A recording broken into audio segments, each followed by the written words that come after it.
জানেন কি, যেখানে মানুষ যেতে ভয় পায় স্বয়ং মহাদেব শিব সেখানেই ধ্যান করেন। একবার দেবতারা শিবকে জিজ্ঞাসা করলেন, হে মহাদেব, স্বর্গ ছেড়ে আপনি কেন শ্মশানে থাকেন? চারদিকে আগুন, নীরবতা আর মৃত্যুর গন্ধ এখানে, তবু কেন এখানে আপনি?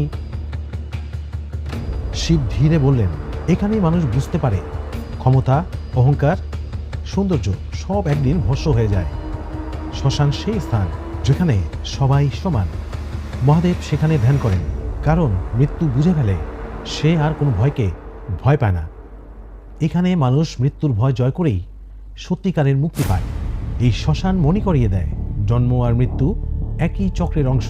তাই শ্মশান শিবের কাছে ভয় নয়, সেটা জীবনের চরম সত্যের বিদ্যালয়।